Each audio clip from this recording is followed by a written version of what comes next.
Hello everyone, welcome to the channel Ravi study IQ GK. और आज की इस वीडियो में मैं डिस्कस करूंगी संपूर्ण 2023 की करंट अफेयर का पार्ट नंबर 10।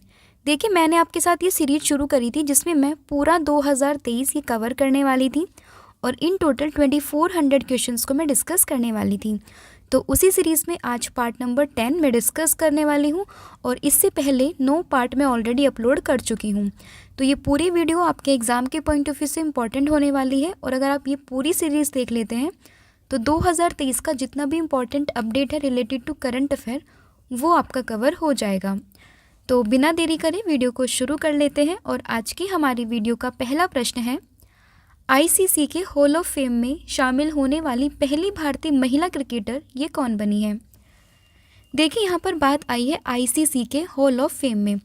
तो देखिए, ICC के हॉल ऑफ फेम में शामिल होने वाली पहली भारतीय महिला क्रिकेटर तो ये बनी है डायना इडुल्जी। तो ऑप्शन नंबर ए आप यहाँ पर याद रखेंगे कि जो डायना इडुल्जी है ये बनी है भारतीय महिला क्रिकेटर है जो कि हॉल ऑफ फेम में शामिल हुई है। ये किसके द्वारा किया गया है? तो ये किया गया है ICC के द्वारा, यानी कि इंटरनेशनल क्रिकेट काउंसिल, जिसकी स्थापना हुई थी 1909 में। मुख्यालय है दुबई में और इसके वर्तमान में अध्यक्ष तो इनका नाम है ग्रेग बार्कले। ठीक है, अब यहाँ पे देखिए जान लेते हैं डायना इडुल्जी के बारे में। तो ये पहली भारतीय महिला क्रिकेटर बन गई हैं जिन्हें अभी हाल ही में ICC ने यानी कि अंतर्राष्ट्रीय क्रिकेट परिषद ने अपने हॉल ऑफ फेम में शामिल किया है। और इडुल्जी की अगर हम बात करें तो ये भारतीय महिला टीम की कप्तान रही हुई हैं और इसके बाद इन्हें क्रिकेट में प्रशासक ये भी बना दिया गया था। तो ध्यान रखिएगा, पहली भारतीय महिला है जो कि ICC के हॉल ऑफ फेम में शामिल हुई है। नाम है इनका डायना इडुल्जी। अगला क्वेश्चन है आपका, हाल ही में प्रधानमंत्री नरेंद्र मोदी के द्वारा PM विश्वकर्मा योजना ये लॉन्च की गई है। तो कब लॉन्च की गई है? तो ध्यान रखना, जो PM विश्वकर्मा योजना है इंपॉर्टेंट है आपके एग्ज़ाम के पॉइंट ऑफ व्यू से, क्योंकि अगर कोई भी स्कीम आती है स्पेशली सेंटर की तरफ से तो ये तो आपके एग्ज़ाम के पॉइंट ऑफ व्यू से काफ़ी ज़्यादा इंपॉर्टेंट हो जाती है। तो ध्यान रखना, PM विश्वकर्मा योजना ये हमारे देश के प्रधानमंत्री नरेंद्र मोदी जी के द्वारा लॉन्च की गई है। कौन सी डेट को? तो डेट याद रखेंगे 17 सितंबर 2023, यानी कि ऑप्शन नंबर जो ए है इस क्वेश्चन का सही आंसर होगा कि PM विश्वकर्मा योजना जो कि नरेंद्र मोदी जी ने लॉन्च की है 17 सितंबर 2023 को। और इसकी जो योजना है, मतलब ये जो योजना है ये बेसिकली क्या चीज़ है ये हम डिस्कस करेंगे अभी, लेकिन उससे पहले जानिए कि जो विश्वकर्मा जयंती है इसी के अवसर पर PM ने जो मतलब हमारे देश के जो PM है नरेंद्र मोदी जी ने PM विश्वकर्मा योजना की शुरुआत की है। अब इसमें देखिए क्या होगा कि प्रधानमंत्री नरेंद्र मोदी ने इस योजना को पारंपरिक शिल्प में लगे लोगों को समर्थन और कौशल प्रदान करने के लिए अपने दृष्टिकोण से शुरू की है। और इस योजना में केंद्र सरकार 13,000 करोड़ रुपए ये खर्च किए जाएंगे और इस योजना में हितग्राही को विश्वकर्मा प्रमाण पत्र और एक ID कार्ड के माध्यम से मान्यता प्रदान की जाएगी। तो बेसिकली आपको ध्यान रखना है कि ये किसके लिए है? पारंपरिक शिल्प में जो लोग लगे हैं उनके लिए ये बेसिकली योजना है। विश्वकर्मा योजना लॉन्च हुई है 17 सितंबर 2023 को। अगला क्वेश्चन है आपका, किस देश ने बिली जीन किंग कप 2023 का खिताब जीता है? तो ध्यान रखना कि बिली जीन किंग कप ये जीता है कनाडा ने। तो ऑप्शन नंबर ए आप यहाँ पर याद रखेंगे। देखिए, कनाडा की अगर हम बात करें तो इसने किसको हराया? तो इसने हराया है इटली को और इटली को इसने 2-0 से हराया है और इसी के साथ इसने बिली जीन किंग कप को ये जीत लिया है, यानी कि ये खिताब अपने नाम कर लिया है। अगर हम बात करें बिली जीन किंग कप की तो ये कौन सा खिताब होता है? तो ध्यान रखिएगा, जो महिलाओं का टेनिस होता है तो महिलाओं के टेनिस को ही हम जानते हैं किसके नाम से? बिली जीन किंग कप के नाम से। मतलब बेसिकली ये कप होता है महिलाओं के लिए और महिलाओं के टेनिस के खेल से संबंधित ये कप है। अब महिलाओं का हुआ है ये, तो जानिए पुरुषों का जो टेनिस होता है उसको हम जानते हैं डेविस कप के नाम से। तो ये भी ध्यान रखिएगा। जीता है कनाडा ने जिसकी राजधानी है ओटावा, मुद्रा है डॉलर और प्रधानमंत्री तो ये है जस्टिन ट्रूडो। कनाडा से आप एक चीज़ याद रखेंगे, अगर आपने USA का मैप देखा होगा यानी कि पूरे नॉर्थ अमेरिका का, तो आप देखोगे ऊपर की तरफ कनाडा है, बीच में आपको USA देखने के लिए मिलेगा और नीचे की तरफ आपका मैक्सिको आएगा। ठीक है, अब USA और कनाडा के बीच में जो इंटरनेशनल लाइन है या जो इन दोनों को विभाजित करते हैं वो क्या है, वो है 49th पैरेलल लाइन। तो ये भी ध्यान रखिएगा, ठीक है। तो यहाँ पर याद रखिएगा बिली जीन किंग कप ये जीत लिया है कनाडा ने, किसको हराकर, इटली को हराकर। फिर किस मंत्रालय के द्वारा स्वच्छता पखवाड़ा ये मनाया जा रहा है, यानी कि मनाया गया है। तो ध्यान रखिएगा कि स्वच्छता पखवाड़ा ये मनाया है रेल मंत्रालय ने। तो ऑप्शन नंबर जो सी है आप यहाँ पर याद रखेंगे।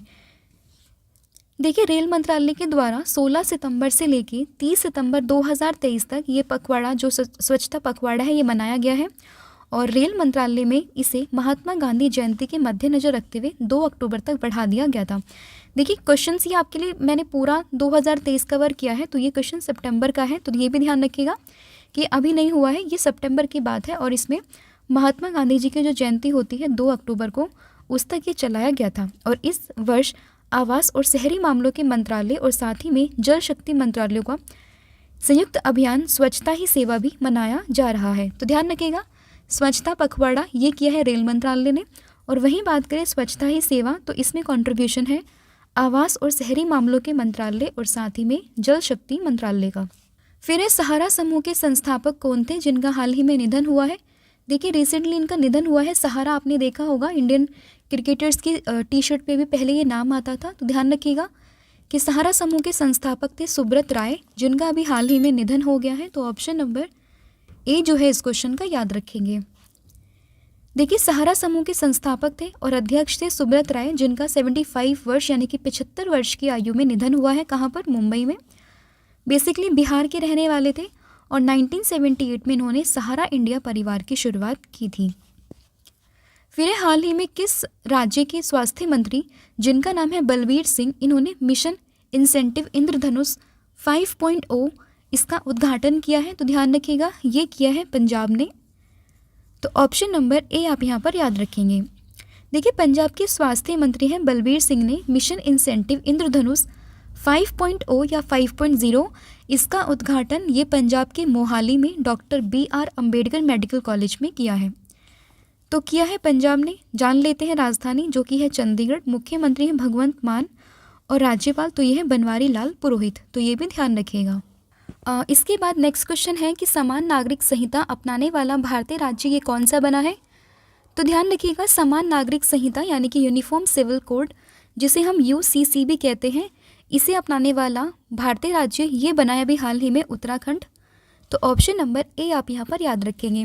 देखिए UCC के बारे में थोड़ा हम जान लेते हैं। UCC यानी कि यूनिफॉर्म सिविल कोड, जिसको हम हिंदी में कहते हैं समान नागरिक संहिता।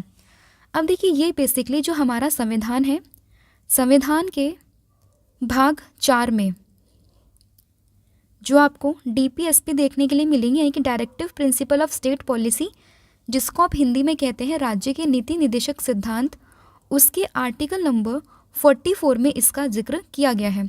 और यूनिफॉर्म सिविल कोड में क्या होता है कि किसी भी स्टेट में अगर ये चीज़ अप्लाई होती है तो इसका मतलब ये है कि उस स्टेट में या उस राज्य में जितनी भी चीज़ें होंगी, लॉज होंगे, वो सब एक साथ एप्लीकेबल होंगे related to marriage, divorce, adoption. इन सब मामलों में जो है लॉज जो बनेंगे हर एक कैटेगरी के लिए, वेदर वो मुस्लिम है, हिंदू है, क्रिश्चियन है, कोई भी है, सबके लिए जो है वो लॉ इक्वल हो जाएंगे। पहला राज्य UCC को अपनाने वाला ये है गोवा, ठीक है। और अभी जो ये चर्चा हुई है कि कौन सा राज्य इसको अपना रहा है, तो ये है उत्तराखंड। ये भी ध्यान रखिएगा। स्टैटिक पोर्शन में जो मैंने डिस्कस किया है UCC के बारे में कि संविधान के पार्ट 4 में DPSP में आता है आर्टिकल नंबर 44, ये सब भी आपके एग्जाम के पॉइंट ऑफ व्यू से इंपॉर्टेंट है, तो ज़रूर याद रखिएगा। अभी इम्प्लीमेंट किया है उत्तराखंड ने, तो जान लेते हैं उत्तराखंड के बारे में, जिसकी राजधानी है देहरादून। लेकिन बात करें ग्रीष्मकालीन राजधानी की तो ये है गैरसैंण। मुख्यमंत्री की बात करें तो ये है पुष्कर सिंह धामी और राज्यपाल तो ये है Gurmeet Singh.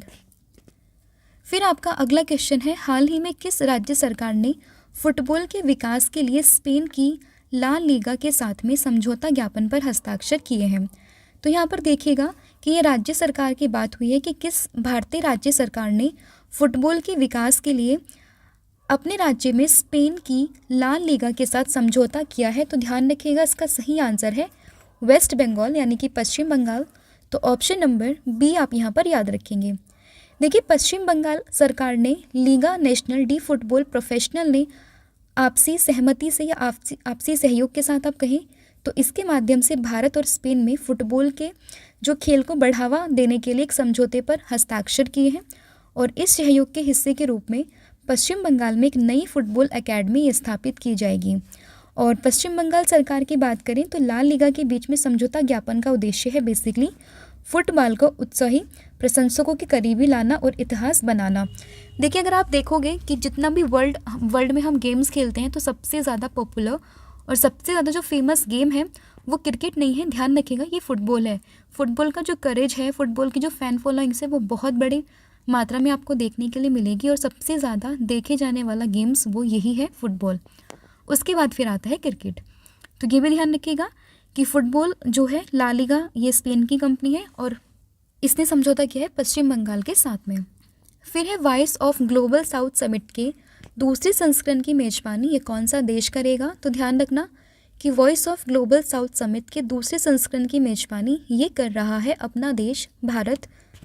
Option number B आप यहाँ पर याद रखेंगे। देखिए, हमारे जो विदेश मंत्री हैं जिनका नाम है एस जयशंकर, इन्होंने भारत की मेजबानी में आयोजित voice of global south summit के दूसरे संस्करण को संबोधित करते हुए इस बात का ऐलान किया है और इसी के साथ साथ इन्होंने G20 में जितनी भी उपलब्धि हासिल हुई है उन सब का भी जिक्र किया है और देश को कैसे विकासशील देश जो हैं जैसे कि साउथ की जो भी कंट्रीज़ हैं ग्लोबल साउथ की, उनको कैसे विकसित कर सकते हैं, इन सब चीज़ों के बारे में चर्चा की है। तो ध्यान रखिएगा, इसको ये होस्ट किया है भारत ने। फिर आपका क्वेश्चन है 26 नवंबर को भारत में ये कौन सा दिवस मनाया जाता है? तो 26 अगर नवंबर की बात करें तो ये हम मनाते हैं राष्ट्रीय संविधान दिवस। Option number D. देखिए, हमें पता है कि हमारे देश का संविधान ये बनकर तैयार हुआ था 26 नवंबर 1949 को और इसी डे को हम सेलिब्रेट करते हैं एज एन कॉन्स्टिट्यूशनल डे या फिर संविधान दिवस के रूप में हम इसे मनाते हैं।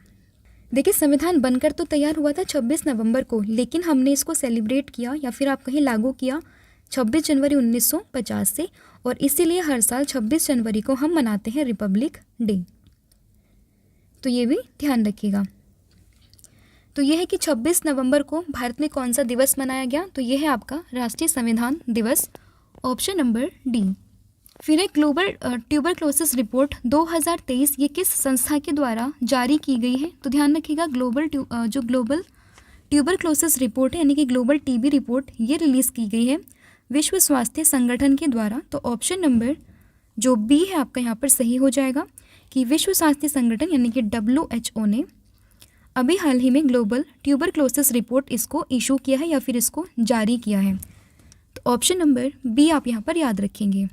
देखिए, हाल ही में विश्व स्वास्थ्य संगठन ने ग्लोबल टीबी रिपोर्ट 2023 जारी की है जिसमें वर्ष 2022 में विश्व भर में जो टीबी रोग है इसके कारण अर्थव्यवस्था पर पड़ने वाले प्रभाव को उजागर किया है और साथ ही में कोविड-19 के बाद जो 2022 में जितनी मौतें हुई हैं उसका दूसरा प्रमुख कारण कौन सा है? ये आपको टीबी ही देखने के लिए मिलेगा। टीबी जो है बेसिकली माइकोबैक्टीरियम ट्यूबरक्लोसिस के कारण होने वाला एक संक्रमण है और ये बेसिकली लंग्स जो है फेफड़े उनको प्रभावित करता है। फिर प्रतिवर्ष अंतर्राष्ट्रीय लोकतंत्र दिवस ये कब मनाया जाता है? तो देखिए, अगर हम बात करें अंतर्राष्ट्रीय लोकतंत्र दिवस की तो ये हम मनाते हैं 15 सितंबर को। ऑप्शन नंबर सी आप यहाँ पर याद रखेंगे। देखिए, अंतर्राष्ट्रीय लोकतंत्र दिवस यानी कि डेमोक्रेसी डे ये हम मनाते हैं 15 सितंबर को और थीम आपको हर डे की याद रखनी है। जितने भी इंपॉर्टेंट डेज आते हैं तो डेज कब सेलिब्रेट करते हैं उसके साथ साथ आजकल थीम पे भी क्वेश्चंस पूछते हैं, तो थीम भी आपको ध्यान रखनी है। और इस बार की जो थीम थी ये थी अगली पीढ़ी को सशक्त बनाना, तो ये ध्यान रखिएगा और उद्देश्य भी यही था कि अगली पीढ़ी को सशक्त बनाना है। लोकतंत्र दिवस का ये मुख्य उद्देश्य था और पूरे विश्व में लोकतंत्र को बढ़ावा देना ये इसका बेसिकली सॉरी यहाँ पे थोड़ा टाइपिंग मिस्टेक हुई है। देखिए, थीम है अगली पीढ़ी को सशक्त बनाना और इसका जो मुख्य उद्देश्य है ये पूरे विश्व में लोकतंत्र को बढ़ावा देना है और इस दिवस को संयुक्त राष्ट्र ने वर्ष 2007 में ये घोषित किया था, ये भी ध्यान रखिएगा। फिर विश्व की पहली चिकनगुनिया वैक्सीन को ये किसके द्वारा मंजूरी दी गई है? तो देखिए, विश्व की पहली जो चिकनगुनिया वैक्सीन है इसको मंजूरी दी है अमेरिका ने। तो ऑप्शन नंबर सी आप यहाँ पर याद रखेंगे। देखिए, दुनिया की पहली चिकनगुनिया वैक्सीन को अमेरिका के खाद्य और औषधि प्रसारण ने मंजूरी दी है। इस टीके को इक्सचिक नाम दिया गया है। टीके का नाम भी आपको ध्यान रखना है क्योंकि एग्जाम में सिर्फ टीके का नाम देकर भी आपसे क्वेश्चंस पूछ सकते हैं कि हाल ही में देखा गया या पाया गया या खोजा गया इक्सचिक ये क्या है। आपसे पूछेंगे कि ये वायरस है, ये एक वैक्सीन है, या कोई पौधे का नाम है, इनकी फ्लावर है, प्लांट है। आपसे कुछ ऐसे पूछेंगे तो आपको बताना पड़ेगा कि इस चिक जो है ये एक वैक्सीन का नाम है, जो कि चिकनगुनिया की वैक्सीन है। अमेरिका के खाद्य और औषधि प्रसारण ने इसको मंजूरी दी है। हालांकि इसको तैयार किया है फ्रांसीसी बायोटेक कंपनी बेल नेवा ने। फिर किस राज्य सरकार ने सितंबर 2023 में सर्विस सेक्टर पॉलिसी को मंजूरी दी है? तो ध्यान रखना, इसका सही आंसर है उत्तराखंड। ऑप्शन नंबर ए आप यहाँ पर याद रखेंगे। फिर इस सर्विस सेक्टर पॉलिसी, अगर हम इसकी बात करें तो इस पॉलिसी के माध्यम से उत्तराखंड में 20 लाख रोजगार के अवसर ये सृजित करने और 10 लाख वर्कर्स के कौशल विकास का लक्ष्य रखा गया है। उत्तराखंड की बात कर लेते हैं। राजधानी है देहरादून, मुख्यमंत्री है पुष्कर सिंह धामी और राज्यपाल तो ये है गुरमीत सिंह। फिर WHO की ग्लोबल ट्यूबरक्लोसिस रिपोर्ट 2023 के अनुसार वर्ष 2022 में सबसे ज़्यादा ये किस देश में टीबी के केस पाए गए हैं? देखिए, अभी मैंने डिस्कस किया कि ग्लोबल ट्यूबरक्लोसिस रिपोर्ट ये रिलीज़ कौन करता है, तो ध्यान रखिएगा इसको रिलीज़ करता है WHO। लेकिन अगर हम बात करें कि सबसे ज़्यादा टीबी के मामले किस देश में देखने के लिए मिले हैं, तो ये देखने के लिए मिले हैं अभी हाल ही में भारत में। तो ऑप्शन नंबर जो ए है इस क्वेश्चन का सही आंसर होगा। देखिए, यह मुख्य रूप से बेसिकली फेफड़ों को प्रभावित करता है, लेकिन इसके साथ साथ ऐसा ज़रूरी नहीं कि सिर्फ फेफड़ों को ही प्रभावित करे। फेफड़ों के साथ साथ ये अन्य अंगों को भी प्रभावित कर सकता है। वर्ल्ड टीबी डे की बात करें तो ये हर साल हम मनाते हैं 24 मार्च को, और इस बार की थीम थी yes we can end TB. WHO की बात करें, फुल फॉर्म होती है वर्ल्ड हेल्थ ऑर्गेनाइजेशन, जिसकी स्थापना ये हुई थी 1948 को 7 अप्रैल को, और मुख्यालय है जिनेवा में, और अध्यक्ष ये हैं टेड्रोस अधानोम। फिर है मिस इंटरनेशनल इंडिया, ये किसे चुना गया है? तो देखिए, अगर हम बात करें मिस इंटरनेशनल इंडिया की तो ये चुनी गई है प्रवीणा अंजना। तो ऑप्शन नंबर बी आप यहाँ पर याद रखेंगे। देखिए, उदयपुर की बेसिकली ये रहने वाली हैं प्रवीणा अंजना, जो कि मिस इंटरनेशनल इंडिया 2023 का खिताब इन्होंने जीत लिया है। तो ध्यान रखना, ऑप्शन नंबर जो बी है यहाँ पर सही हो जाएगा। नंदिनी गुप्ता की बात करें तो ये बनी है मिस इंडिया 2023, यानी कि 2023 का जो मिस इंडिया का खिताब था ये इन्होंने अपने नाम किया है।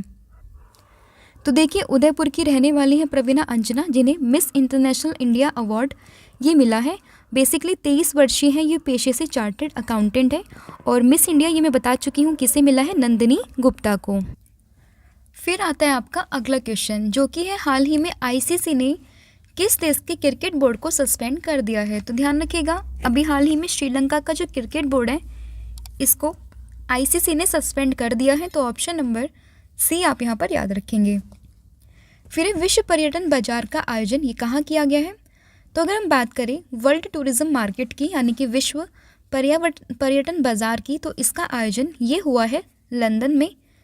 ऑप्शन नंबर जो बी है आप यहाँ पर याद रखेंगे।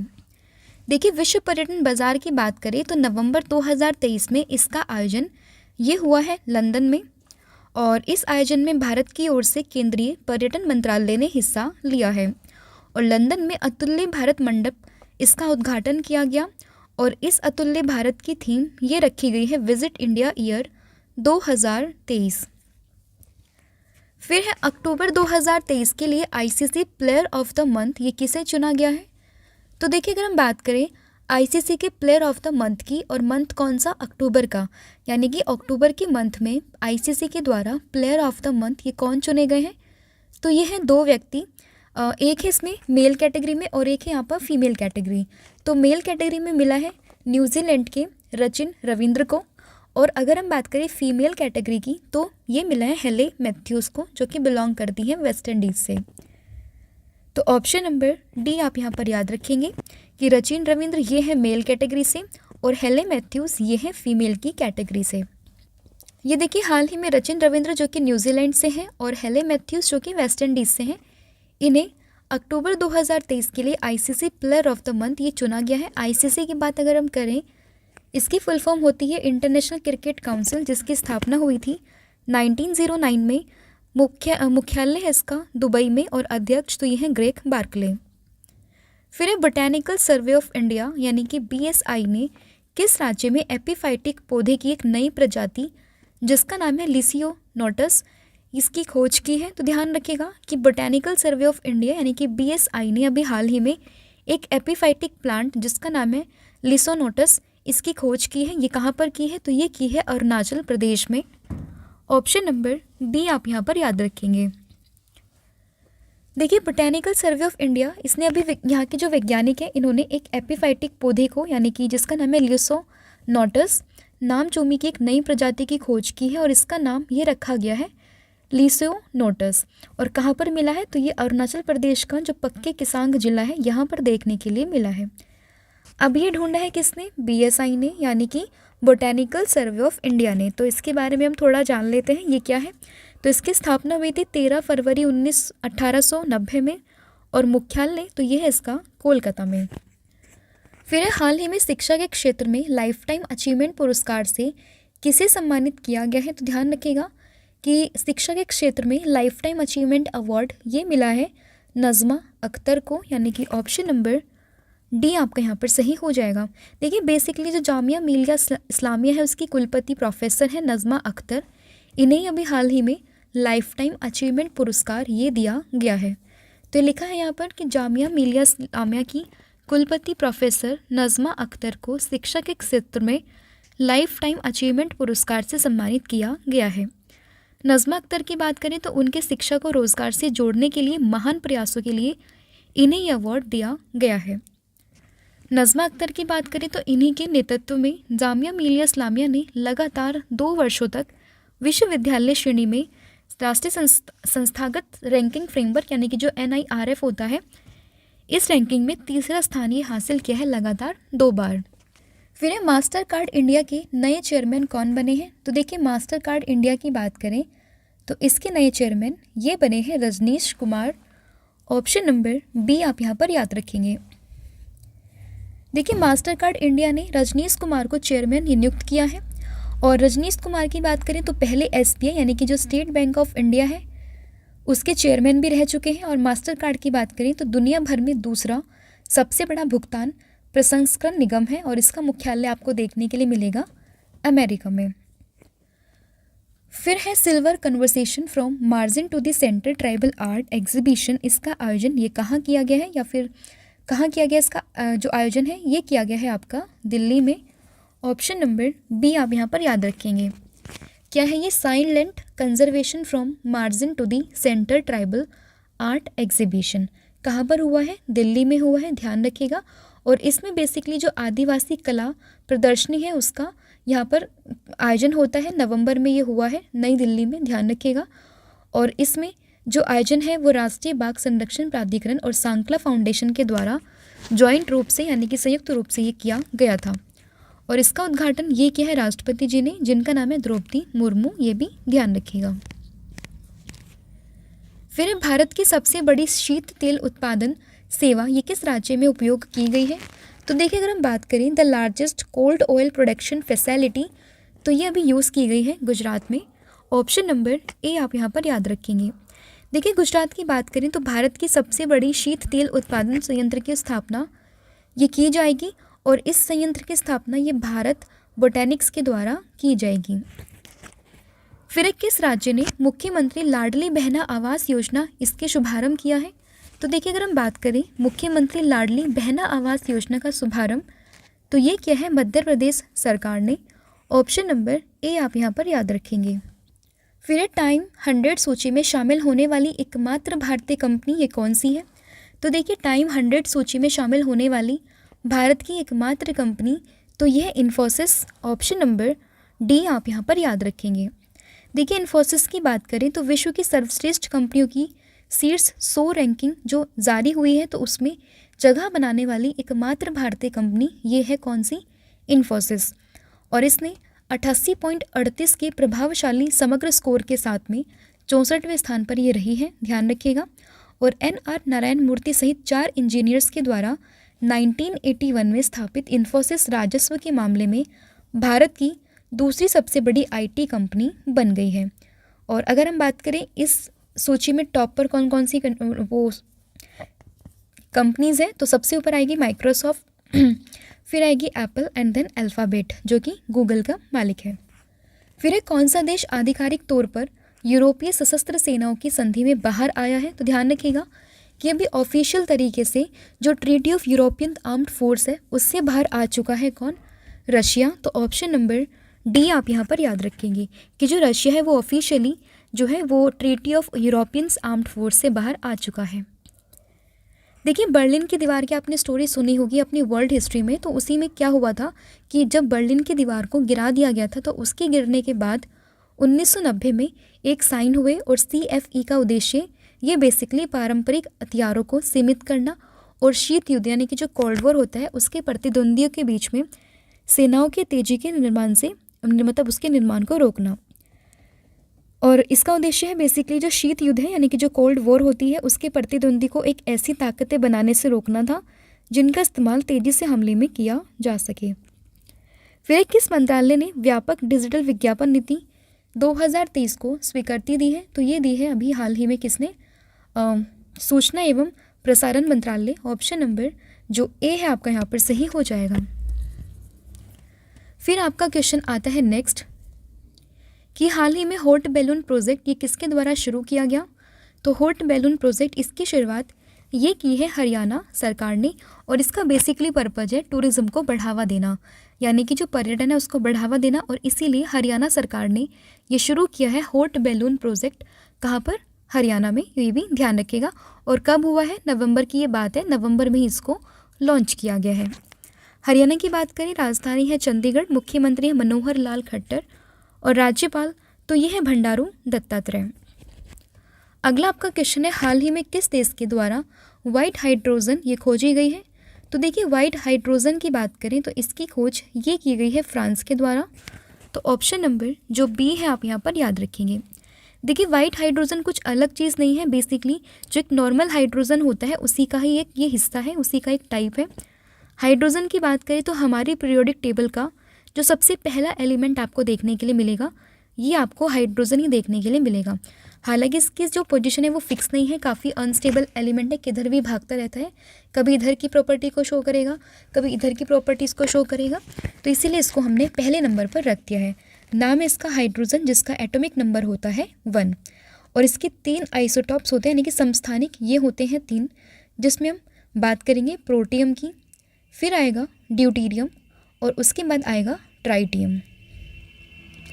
तो ये भी ध्यान रखिएगा आइसोटॉप्स क्या होते हैं। तो बेसिकली आइसोटॉप कुछ नहीं बल्कि एक ऐसी एलिमेंट्स आप कह सकते हैं जिनका एटॉमिक नंबर तो सेम होता है लेकिन जो एटॉमिक मास होता है वो अलग अलग होता है।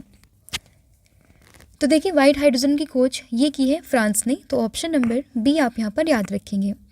तो देखिए क्या होता है वाइट हाइड्रोजन। तो सफ़ेद हाइड्रोजन या वाइट हाइड्रोजन एक तरीके से हाइड्रोजन का ही प्रकार है और वाइट हाइड्रोजन भी प्राकृतिक रूप से पाई जाती है।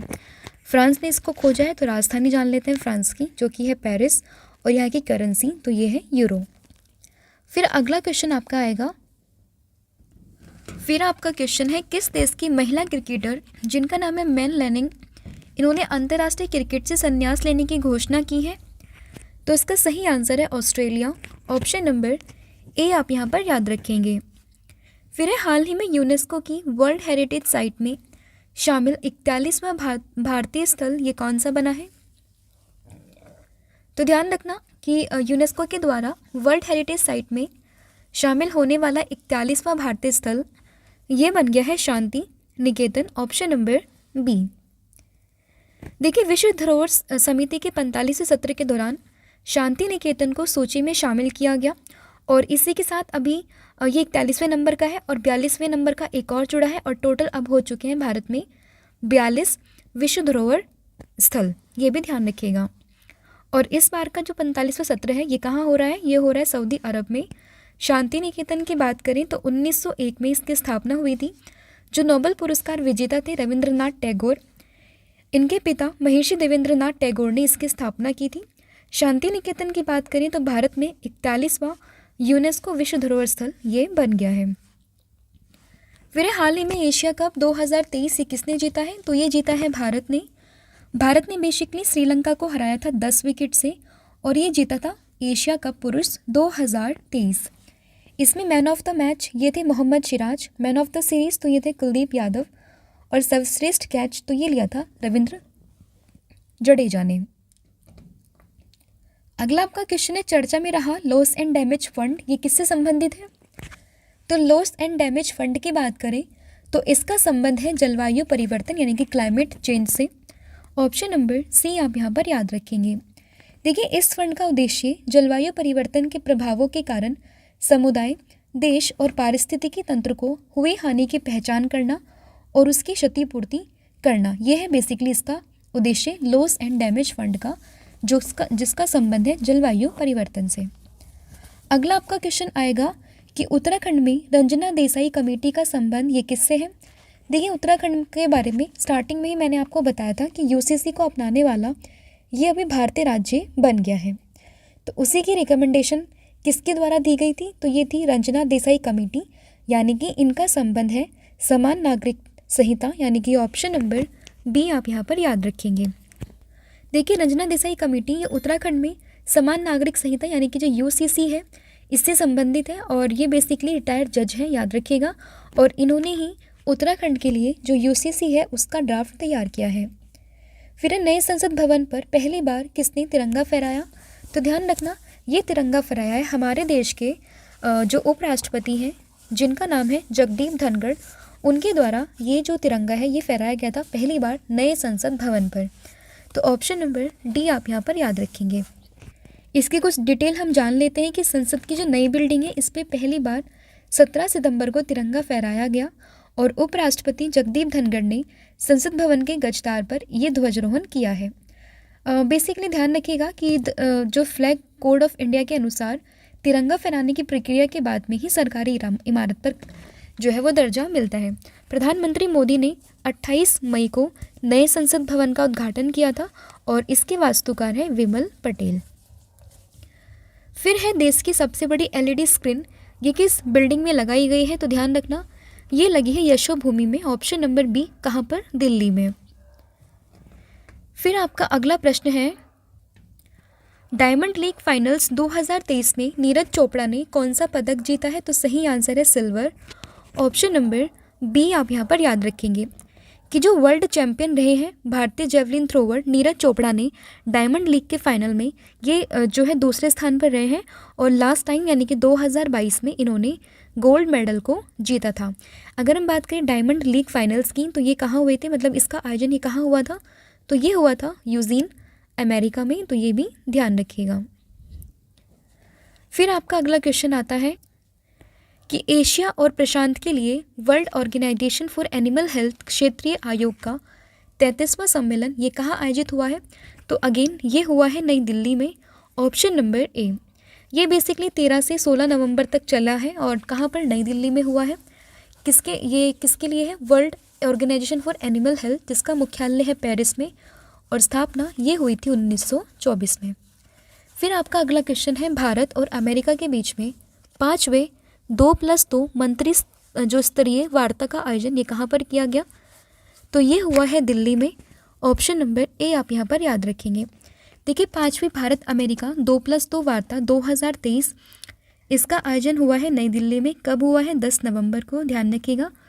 2+2 वार्ता क्या होती है? यानी कि दोनों तरफ से, यानी कि जो दो देश होते हैं उनमें से दोनों तरफ से रक्षा मंत्री और विदेश मंत्री, और इस कंट्री के भी रक्षा मंत्री और विदेश मंत्री आपस में आते हैं, मीटिंग करते हैं, और जो भी इम्पोर्टेंट मुद्दे पूरे दुनिया भर में चल रहे होते हैं उनके ऊपर चर्चा करते हैं। तो जो अमेरिका और भारत के बीच में ये 2+2 वार्ता हुई है ये हुई है दिल्ली में, जिसमें भारत की ओर से रक्षा मंत्री राजनाथ सिंह थे और विदेश मंत्री एस जयशंकर शामिल हुए थे। फिर किस देश ने 12 सुखोई Su-30 MKI खरीदने का फैसला किया है? तो ये खरीदने का फैसला किया है भारत ने, ऑप्शन नंबर ए आप यहाँ पर याद रखेंगे। फिर आपका क्वेश्चन है, लेकिन उससे पहले आप जानिए कि विमानों को भारत में बनाता कौन है? तो ये बनाता है हिंदुस्तान एरोनॉटिक्स लिमिटेड, ये ध्यान रखिएगा। यूनेस्को की वर्ल्ड हेरिटेज साइट में शामिल होने वाला 42वां भारतीय स्थल, तो मैंने बताया था 41वें नंबर पर है शांति निकेतन, और 42वें नंबर का ये बन गया होयसल के मंदिर जो कि कर्नाटक में है। देखिए, होयसल मंदिर को 2014 में यूनेस्को की अस्थायी सूची में शामिल किया गया था, और इसे हम हेलोबिडो मंदिर के नाम से भी जानते हैं, लेकिन अब इसे अस्थायी से हटाकर परमानेंटली 42वां स्थल ही जोड़ दिया गया है। फॉर्मेशन की बात करें यूनेस्को की, तो यह है 16 नवंबर 1945, जिसका मुख्यालय है पेरिस में और इसके हेड है एड्रे अजोले। फिर आपका क्वेश्चन है, किस देश में दुनिया का सबसे ऊंचा लकड़ी का टावर बनने की संभावना है? तो ये संभावना है ऑस्ट्रेलिया में, ऑप्शन नंबर बी। देखिए, ऑस्ट्रेलिया में दुनिया की सबसे ऊंची लकड़ी की इमारत ये टावर बनाया जाएगा और इसकी ऊंचाई होगी लगभग 191.2 मीटर। और अभी वर्तमान में जो सबसे ऊंची लकड़ी कंक्रीट हाइब्रिड इमारत है वो है कहाँ पर? एसेंट टावर मिलवॉकी में। कितना? 25 मंजिला इमारत है, लगभग 86 मीटर की ये है। फिर है, भारत और किस देश की नौसेना के बीच में उत्तरी की खाड़ी में बोंगो सागर 23 का आयोजन ये किया गया? तो ये हुआ है किस किस के बीच में? तो ये हुआ है बेसिकली भारत की नौसेना और बांग्लादेश की नौसेना के बीच में, ऑप्शन नंबर ए। फिर है, प्रथम खेलो इंडिया पैरा गेम्स ये कहाँ आयोजित किए जाएंगे? तो ये किए जाएंगे नई दिल्ली में, ऑप्शन नंबर ए। और इसकी घोषणा किसने की है? तो ये घोषणा की है अनुराग सिंह ठाकुर ने और इन्होंने कहा है कि जो पहले खेलो इंडिया पैरा गेम्स होंगे इनका आयोजन ये 10 से लेकर 17 दिसंबर तक ये होगा दिल्ली में। फिर है, हाल ही में कितने कलाकारों को संगीत नाटक अकेडमी अमृत पुरस्कार से सम्मानित किया है? तो ये है टोटल 84, ऑप्शन नंबर सी आप यहाँ पर याद रखेंगे। फिर है, पहली बार दिव्यांगजनों का महाकुंभ ये कहाँ आयोजित किया गया? तो दिव्यांगजन का महाकुंभ इसका आयोजन ये हुआ है वाराणसी, ऑप्शन नंबर बी। फिर है, किस भारतीय नवाचार को अर्थशोट पुरस्कार 2023 ये दिया गया? तो ये दिया गया है S4S technology, option number B आप यहाँ पर याद रखेंगे। देखिए, 2023 के लिए जो अर्थशोट पुरस्कार है उसमें 5 विजेताओं का नाम आया है और भारत की तरफ से जो उद्यम है इसका नाम है S4S टेक्नोलॉजी। और इसके अलावा जो 5 अलग अलग कंपनीज़ हैं या उद्यम आप कहें वो है axis on Andina, GSRT wild and marine programme, S4S technology और साथ ही में बुमित्रा। फिर एक किस शहर में 22 लाख दिए जलाकर ये गिनीज वर्ल्ड ऑफ रिकॉर्ड बनाया है? तो ये बना है अयोध्या में, ऑप्शन नंबर ए। देखिए, अयोध्या की बात करें तो अगले साल यानी कि 2024 में 22 जनवरी को यहाँ पर राम मंदिर का भी उद्घाटन किया जाएगा, ध्यान रखिएगा। और इस बार 22 लाख दिए जलाकर ये गिनीज वर्ल्ड ऑफ रिकॉर्ड में नाम दर्ज करा लिया है। फिर है, हाल ही में भारत के पहले ट्रांसजेंडर आउट पेशेंट विभाग यानी कि जिसको हम OPD कहते हैं, इसकी शुरुआत ये कहाँ की गई है? तो ये बेसिकली हुई है दिल्ली में, तो ऑप्शन नंबर जो ए है आपका यहाँ पर सही हो जाएगा। देखिए, ट्रांसजेंडर समुदाय के लिए समर्पित आउट पेशेंट विभाग यानी कि OPD ये समान स्वास्थ्य सेवाओं प्रदान करने में महत्वपूर्ण भूमिका निभाएगा। ट्रांसजेंडर को अस्पताल की सेवाओं का लाभ उठाने में कई कठिनाइयों का सामना करना पड़ता है और वे सार्वजनिक स्थानों पर अन्य लोगों के साथ चिकित्सा देखभाल प्राप्त करने में असहज महसूस करते हैं और इसीलिए इनके लिए अब शुरुआत की गई है एक अलग से OPD सेंटर की, ये ध्यान रखिएगा। फिर प्रधानमंत्री नरेंद्र मोदी ने पुराने संसद भवन को किस नाम से संबोधित किया है? तो इसका नया नाम ये हो गया है संविधान सदन, ऑप्शन नंबर ए आप यहाँ पर याद रखेंगे। देखिए, नए संसद भवन की बात करें तो इसका उद्घाटन किया है प्रधानमंत्री नरेंद्र मोदी जी ने, वास्तुकार है विमल पटेल, निर्माण टाटा ग्रुप्स और पहला राष्ट्रीय ध्वज ये फहराया देश के उपराष्ट्रपति जगदीप धनखड़ ने। फिर यूके कैबिनेट के फेरबदल में नए विदेश सचिव के रूप में किसे नियुक्त किया है?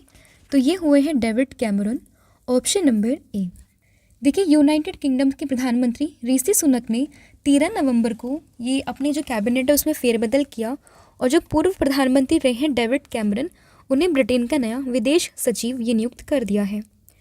फिर नई चेतना 2.0 अभियान ये किस मंत्रालय के द्वारा चलाया गया? तो ये चलाया गया है ग्रामीण विकास मंत्रालय, ऑप्शन नंबर ए। कब? 25 नवंबर को नई चेतना 2.0 अभियान। और इस अभियान का आयोजन ये जेंडर आधारित हिंसा से बचे लोगों की सामूहिक रूप से मदद करने के लिए किया जाएगा। फिर किस राज्य के मुख्यमंत्री को सिंगापुर की Lee Kuan Yew exchange fellowship के लिए चुना गया? तो ये है असम के मुख्यमंत्री, ऑप्शन नंबर बी आप यहाँ पर याद रखेंगे। नाम आपको उनका ध्यान रखना है, इनका नाम है हेमंत बिश्वा शर्मा जो कि असम के मुख्यमंत्री हैं। तो देखिए, विकास और अंतर्राष्ट्रीय सद्भाव के मुद्दे को आगे बढ़ाने के लिए असम के मुख्यमंत्री हेमंत बिश्वा शर्मा को सिंगापुर की Lee Kuan Yew exchange fellowship के लिए 17 सितंबर 2023 को चुना गया। शर्मा ये फेलोशिप पाने वाले असम के पहले मुख्यमंत्री बन गए हैं। इसके अलावा अगर हम अदर फैक्ट की बात करें तो असम के काजीरंगा राष्ट्रीय उद्यान के क्षेत्र के निदेशक के रूप में कार्यभार संभालने वाली पहली महिला अधिकारी तो ये थी Sonali Ghosh. Guinness book of world record में नाम शामिल है बिहू फेस्टिवल का। फिर माउंट एवरेस्ट के पास लगभग 21,500 फीट से स्काई डाइव करने वाली पहली महिला तो ये बनी है Sheetal Mahajan. Option number B.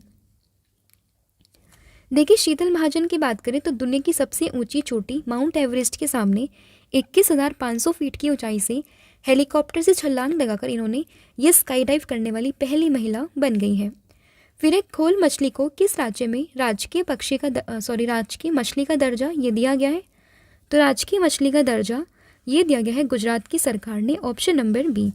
और गुजरात की सरकार ने भी अपनी राजकीय मछली ये घोषित की है। तो इसके अलावा आपको गंगा डॉल्फिन के बारे में भी ध्यान रखेंगे कि अभी यूपी सरकार ने से अपना राजकीय जलीय ये जीव घोषित किया है, तो ये भी ध्यान रखिएगा। इसके अलावा घोल मछली तो ये की है गुजरात ने। देखिए घोल मछली की बात करें तो अहमदाबाद में आयोजित हो रहे वैश्विक मत्स्य सम्मेलन में इसकी घोषणा की गई है। और ध्यान रखिएगा ये बेसिकली फारस की खाड़ी से लेकर प्रशांत महासागर तक बड़े लेवल पे देखने के लिए मिलती है। फिर आईसीसी ने भ्रष्टाचार के खिलाफ बड़ा कदम उठाते हुए किस क्रिकेटर पर 6 साल का बैन लगाया? तो नाम है इनका Marlon Samuels. Option number B. ICC ने लगाया तो जान लेते हैं आईसीसी के बारे में। फुल फॉर्म है इंटरनेशनल क्रिकेट काउंसिल। स्थापना हुई थी 1909। अध्यक्ष है ग्रेग बार्कले। मुख्यालय है दुबई में। और इस बार का जो वर्ल्ड कप ये होस्ट किया है इंडिया ने, जिसमें इंडिया और ऑस्ट्रेलिया का फाइनल मैच था जिसमें ऑस्ट्रेलिया ने इंडिया को हरा दिया था। ये भी ध्यान रखिएगा। यानी कि वर्ल्ड कप की जो चैंपियन टीम थी ये थी ऑस्ट्रेलिया। फिर है भारतीय रेलवे की वन स्टेशन वन प्रोडक्ट पहल अब कितने स्टेशनों पर चालू है? तो ध्यान रखना ये है 1037 स्टेशनों पर चालू। तो ऑप्शन नंबर बी। फिर भारत में प्रतिवर्ष जो बाल दिवस है ये कब मनाते हैं? तो चिल्ड्रंस डे की बात करें तो ये हम सेलिब्रेट करते हैं 14 नवंबर को। Option number B. देखिए हर साल 14 नवंबर को हम बाल दिवस के रूप में मनाते हैं। इसकी थीम आपको ध्यान रखनी ये है हर बच्चे के लिए हर अधिकार, यानी कि for every child every right. फिर है पाकिस्तान के सर्वोच्च नागरिक सम्मान जिसका नाम है निशान ए पाकिस्तान। इससे सम्मानित होने वाले चौथे भारतीय ये कौन बने हैं? तो इनका नाम है doctor Syedna Mufaddal Saifuddin. Option number B. फिर है ऑपरेशन सजग, ये किसके द्वारा आयोजित किया गया? ऑपरेशन सजग की बात करें तो इसकी शुरुआत ये अभी हाल ही में की है भारतीय तटरक्षक बल ने। ऑप्शन नंबर बी आप यहाँ पर याद रखेंगे। देखिए भारतीय तटरक्षक के द्वारा पश्चिमी समुद्री तट पर तटीय सुरक्षा अभ्यास ऑपरेशन सजग का आयोजन किया गया। ऑपरेशन सजग जो है बेसिकली तटीय सुरक्षा को बढ़ाने वाले सभी हितधारकों को शामिल करने के लिए संचालित किया गया एक अभ्यास है। अगर हम बात करें भारतीय तटरक्षक बल की स्थापना हुई थी 1978। मुख्यालय है दिल्ली में और अध्यक्ष है तो यह है राकेश पाल। फिर है digital quality of life index में भारत ये किस स्थान पर है? तो भारत का स्थान ये है 52वें नंबर पर। ऑप्शन नंबर जो ए है आप यहाँ पर याद रखेंगे। देखिए digital quality of life index survey में भारत ने 7 पायदान की छलांग लगाई है और पिछले साल भारत की जो रैंक थी वो थी 59 और इस बार ये हो गई 52। और इसमें बेसिकली 5 कारकों के आधार पर ही देश की रैंकिंग तैयार होती है, जो कि इंटरनेट गुणवत्ता, इंटरनेट सामर्थ्य, ई बुनियादी ढांचा, ई सरकार और ई सुरक्षा। फिर विश्व चिकित्सा और स्वास्थ्य खेलों का आयोजन ये किस देश में किया जा रहा है? तो ये हो रहा है बेसिकली कहाँ पर? कोलंबिया में। ऑप्शन नंबर बी आप यहाँ पर याद रखेंगे। और बेसिकली नवंबर में ये हो रहा है, ध्यान रखना। 42वां इसका संस्करण है और इसको हम कह सकते हैं चिकित्सा पेशेवरों के लिए ओलंपिक खेल के जैसा इसको हम डेजिग्नेट कर सकते हैं।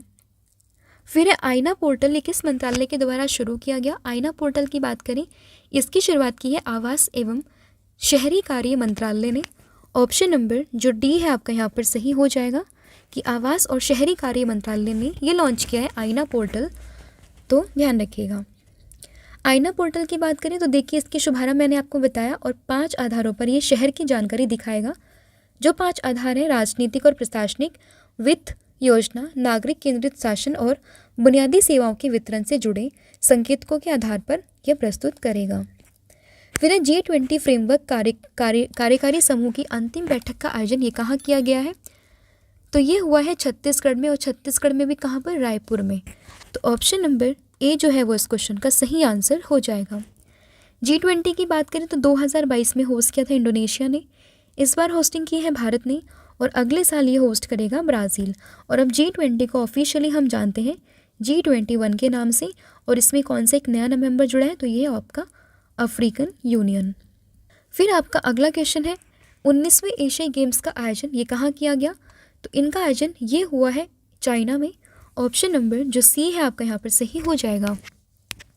देखिए 19वें एशियाई गेम्स का आयोजन ये 23 सितंबर से 8 अक्टूबर को चीन के हांगझाओ में किया गया, और एशियाई खेल प्रत्येक 4 साल के बाद ये आयोजित होते हैं।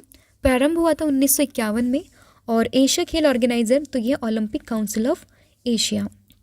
फिर भारत और किस देश के बीच में संयुक्त सैन्य अभ्यास जिसका नाम है मित्र शक्ति 2023 इसका आयोजन किया गया? तो ये हुआ है भारत और श्रीलंका के बीच में। ऑप्शन नंबर जो ए है आपका यहाँ पर सही हो जाएगा, यानी कि इंडिया और श्रीलंका के बीच में हुआ है मित्र शक्ति 2023। फिर आपका अगला क्वेश्चन है कि एडेलगिव हुइरोन इंडिया परोपकार सूची 2023 में नंबर 1 दानवीर ये कौन रहे हैं? तो ये रहे हैं Shiv Nadar. Option number A आप यहाँ पर याद रखेंगे। फिर एक किस राज्य के मुख्यमंत्री ने हाल ही में मुख्यमंत्री श्रमिक कल्याण योजना की शुरुआत की है? तो ये किया अरुणाचल प्रदेश ने। Option number C.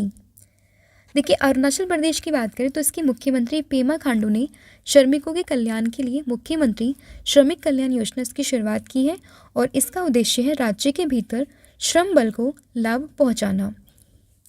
देखिए श्रमिकों के परिवार के लिए मातृत्व लाभ ये 1000 से बढ़ाकर ये 6000 रुपये कर दिया गया, और प्राकृतिक मृत्यु पर मुआवजा ये 50,000 रुपये से बढ़ाकर 2 लाख रुपये कर दिया गया। फिर हाल ही में किस राज्य में नुआखाई त्यौहार ये मनाते हैं? तो नुआखाई त्यौहार ये हम बेसिकली मनाते हैं उड़ीसा में। ऑप्शन नंबर जो सी है आपका यहाँ पर सही हो जाएगा। फिर एक किस क्रिकेटर ने 50वां वनडे शतक लगाकर सचिन तेंदुलकर का रिकॉर्ड जो है वो तोड़ दिया है? तो ये है Virat Kohli. Option number B. और इसके अलावा विराट कोहली ने काफ़ी सारे कीर्तिमान इस वर्ल्ड कप में हासिल किए, जैसे कि 50 सेंचुरी इन्होंने बनाई है, सचिन तेंदुलकर जी का रिकॉर्ड इन्होंने ब्रेक किया है, और प्लेयर ऑफ द टूर्नामेंट ये यही बने हैं, और सबसे ज़्यादा किसी एक सीरीज़ में या किसी एक वर्ल्ड कप में सबसे ज़्यादा रन बनाने वाले व्यक्ति भी बन गए हैं। विराट कोहली की पारियाँ थी 279 जिसमें 50 शतक बने हैं, और सचिन तेंदुलकर जी की पारी थी 452। फिर राष्ट्रीय प्रेस दिवस ये कब मनाते हैं? तो राष्ट्रीय प्रेस दिवस ये हम हर साल मनाते हैं 16 नवंबर को। ऑप्शन नंबर जो ए है आपका यहाँ पर सही हो जाएगा। देखिए 4 जुलाई 1966 को भारतीय प्रेस परिषद की स्थापना हुई थी, और 16 नवंबर को उसको प्रभावी किया गया, और इसीलिए हर साल हम मनाते हैं राष्ट्रीय प्रेस दिवस के रूप में। ठीक है। और अगर हम बात करें इस सूचकांक की तो 180 देशों में भारत का स्थान था 161वां, और टॉप पर जो कंट्री थी इसका नाम था नॉर्वे। फिर है बीकानेर वाले के नाम से मशहूर किस व्यक्ति का निधन अभी हाल ही में हुआ है? तो इनका नाम था Kedarnath Agarwal. Option number B. फिर है पूसा 2090 निम्न में से किस फसल की किस्म है? तो ध्यान रखिएगा कि पूसा 2090 ये किस्म है किसकी? चावल की। Option number B. फिर आपका अगला क्वेश्चन है हाल ही में केंद्रीय जांच ब्यूरो के नए उप महानिरीक्षक के रूप में किसे नियुक्त किया है? तो इनका नाम है Kuldeep Trivedi. Option number D. अब देखिए वरिष्ठ IPS अधिकारी हैं कुलदीप त्रिवेदी, इनको केंद्रीय जांच ब्यूरो में नए उप महानिरीक्षक के रूप में नियुक्त किया है। CBI की बात करें स्थापना हुई थी 1 अप्रैल 1963 को, मुख्यालय है नई दिल्ली, और संस्थापक तो ये है भारत सरकार। फिर आपका अगला क्वेश्चन है लोकसभा में महिला आरक्षण बिल यानी कि नारी शक्ति वंदन अधिनियम ये किसने पेश किया है? तो ये पेश किया अर्जुन राम मेघवाल ने, जो कि हमारे देश के कानून मंत्री हैं। ऑप्शन नंबर बी आप यहाँ पर याद रखेंगे। देखिए बेसिकली ये बिल पास हो चुका है और एक अमेंडमेंट बन चुका है, और अब हमारे संविधान में बेसिकली 106 संविधान संशोधन ये हो चुके हैं। तो ध्यान रखिएगा। और इसमें बात की गई है किसके लिए? लोकसभा और राज्य की विधानसभाओं में महिलाओं के लिए 33% सीटों का आरक्षण। आगे बढ़ते हैं। फिर क्वेश्चन है कि किस आईआईटी के शोधकर्ताओं ने सतलज में एक दुर्लभ धातु की खोज की है, तो इसका नाम है आईआईटी रोपड़, ऑप्शन नंबर ए। और इस धातु का नाम आपको बेसिकली ध्यान रखना है, ये है तैंतलम, और कहाँ मिली है, सतलज नदी में, कहाँ पर, पंजाब में। किसने खोजा है, आईआईटी रोपड़ ने, ध्यान रखिएगा। इम्पॉर्टेंट क्यों है, क्योंकि एक रिपोर्ट रिलीज हुई थी केंद्रीय खान मंत्रालय के द्वारा जिसमें ये बात की गई थी कि ये 12 महत्वपूर्ण और रणनीतिक खनिजों में से एक के रूप में पहचाना जाता है। फिर है पहला आसियान संयुक्त सैन्य अभ्यास ASEX एक्सरसाइज 01N, ये कहाँ पर प्रारंभ हुआ, तो इसकी शुरुआत ये कहाँ पर हुई है, ध्यान रखिएगा, इंडोनेशिया में, ऑप्शन नंबर जो बी है आप यहाँ पर याद रखेंगे।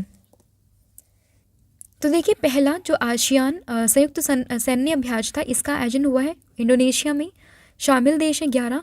आसियान की बात करें, स्थापना हुई थी 1967, मुख्यालय है जकार्ता और राजधानी तो ये भी इंडोनेशिया की राजधानी, तो ये भी जकार्ता। फिर किसी एक विश्व कप संस्करण में सर्वाधिक रन बनाने का रिकॉर्ड ये किसने अपने नाम किया, तो ये है विराट कोहली, ऑप्शन नंबर ए। फिर आपका प्रश्न है कि भारत अंतर्राष्ट्रीय विज्ञान महोत्सव 2023 का आयोजन ये कहाँ किया गया, तो इसका आयोजन ये हुआ है कहाँ पर, तो सही आंसर है इसका फरीदाबाद, ऑप्शन नंबर सी। फिर है वर्ल्ड फिलॉसफी डे, ये हम कब मनाते हैं, तो वर्ल्ड फिलॉसफी डे की बात करें तो ये हम मनाते हैं 16 नवंबर को, ऑप्शन नंबर बी आप यहाँ पर याद रखेंगे। देखिए हर साल बेसिकली नवंबर का जो तीसरा गुरुवार होता है, ठीक है, तीसरे गुरुवार को हम मनाते हैं, और इस बार तीसरा गुरुवार ये था 16 नवंबर को, जिस दिन हम मनाते हैं फिलॉसफी डे। थीम आपको ध्यान रखें, ये है philosophical reflection in a multicultural world. फिर आपका अगला प्रश्न है कि किस देश के पूर्व क्रिकेटर मुथैया मुरलीधरन की बायोपिक 800 ये रिलीज़ हुई है, तो ये है श्रीलंका से, ऑप्शन नंबर ए। फिर आपका अगला क्वेश्चन है दक्षिण अफ्रीका के किस स्थान पर हाल ही में कोविड-19 महामारी के बाद गांधी वॉक का आयोजन ये किया गया, तो ये हुआ था जोहान्सबर्ग में, ऑप्शन नंबर ए आप यहाँ पर याद रखेंगे। देखिए कोविड-19 महामारी के बाद अगर हम बात करें दक्षिण अफ्रीका के जोहान्सबर्ग में यहीं पर हुई थी गांधी पथ यात्रा, और दक्षिण अफ्रीका के जोहान्सबर्ग में ये गांधी वॉक ये 35वां संस्करण आयोजित हुआ है। दक्षिण अफ्रीका की बात करें तो 3 कैपिटल हैं, केप टाउन, प्रिटोरिया और ब्लेमफाउंटेन। मुद्रा रेंट है, राष्ट्रपति सिरिल रामफोसा है। फिर है हाल ही में जोसेफ बोकाई ने किस देश के राष्ट्रपति का चुनाव जीता, तो ये है लाइबेरिया, ऑप्शन नंबर बी।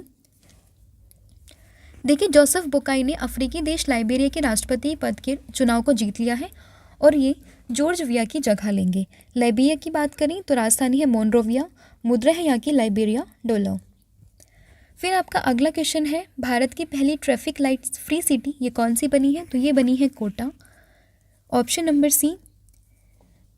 देखिए कोटा जो है वो विश्व का दूसरा है, भारत का पहला है। पहला अगर हम बात करें विश्व का तो ये है थिम्पू। थिम्पू जो है वो भूटान की राजधानी है, और ट्रैफिक लाइट फ्री सिटी का मतलब है बिना रुकावट व दुर्घटना मुक्त यातायात को सुनिश्चित करना। फिर 2024 में पुरुषों का अंडर 19 वर्ल्ड कप ये कहाँ आयोजित किया जाएगा, तो ये होगा basically south Africa, option number जो ए है आप यहाँ पर याद रखेंगे। देखिए पहले ये श्रीलंका में होना था, लेकिन अब ये हो गया है कहाँ पर, साउथ अफ्रीका में। 3 कैपिटल मैंने डिस्कस की अभी, जो कि है प्रिटोरिया, ब्लेमफाउंटेन और केप टाउन। केप टाउन की बात करें विधायी राजधानी, प्रिटोरिया प्रशासनिक है, और ब्लेमफाउंटेन ये न्यायिक राजधानी है। फिर गणतंत्र दिवस 2024 में किस देश के राष्ट्रपति ये मुख्य अतिथि के रूप में शामिल होंगे, तो ये है आपके कौन, अमेरिका के राष्ट्रपति, जिनका नाम है जो बाइडन, ऑप्शन नंबर बी आप यहाँ पर याद रखेंगे। और इससे पहले 2023 की बात करें तो कौन थे अतिथि, तो ये थे मिस्र के राष्ट्रपति अब्देल फतेह अल सीसी। फिर एशिया खेलों में उद्घाटन समारोह में भारतीय दल का नेतृत्व या ध्वजवाहक ये कौन थे, तो ये थे लवलीना बोरगोहन और हरमनप्रीत सिंह, यानी कि ऑप्शन नंबर सी यहाँ पर सही होगा। अगर हम बात करें 19वें एशियाई गेम्स की, तो इसकी जो शुरुआत हुई थी 23 सितंबर से हुई थी, 8 अक्टूबर तक ये चले थे। टॉप पर चाइना रहा था, और कहाँ पर हुए थे, चाइना के हांगझाऊ में ये हुए थे। 4 साल बाद ये इसका आयोजन होता है, और शुरुआत हुई थी 1951 में। फिर हाल ही में 19वें कलाकार पुरस्कार से किसे सम्मानित किया है, तो इनका नाम है Apollo Danish D'Souza, option number A आप यहाँ पर याद रखेंगे। फिर किस देश के कप्तान बाबर आजम ने सभी प्रारूपों की कप्तानी से इस्तीफा दे दिया, तो तो ये है पाकिस्तान के कैप्टन रहे हैं कौन, बाबर आजम। तो ऑप्शन नंबर बी आप यहाँ पर याद रखेंगे। फिर हाल ही में प्रधानमंत्री नरेंद्र मोदी कहाँ भगवान शिव थीम वाले स्टेडियम की आधारशिला रखेंगे, तो ये है वाराणसी। ऑप्शन नंबर बी आप यहाँ पर याद रखेंगे। फिर है शक्ति नीति, ये किस क्षेत्र से संबंधित है। शक्ति नीति की बात करें तो इसका संबंध है कोयला मंत्रालय से। ऑप्शन नंबर बी आप यहाँ पर याद रखेंगे। फिर किस देश में दुनिया का सबसे फास्ट इंटरनेट ये लॉन्च किया गया, तो सबसे फास्ट इंटरनेट ये लॉन्च किया है चाइना ने। Option number C. देखिए पड़ोसी देश चाइना में दुनिया का सबसे तेज इंटरनेट ये लॉन्च कर दिया है और ये इंटरनेट कनेक्शन ये 1.2 टेराबाइट प्रति सेकंड स्पीड दे रहा है। चाइना की बात करें, राजधानी है बीजिंग, मुद्रा है रेनबिनबी और राष्ट्रपति तो यह सी जिनपिंग। फिर अल्जाइमर दिवस ये हम कब मनाते हैं, तो अल्जाइमर डे हम मनाते हैं 21 सितंबर को। Option number D. और इसकी थीम आपके लिए इंपॉर्टेंट होती है जो है never too early never too late.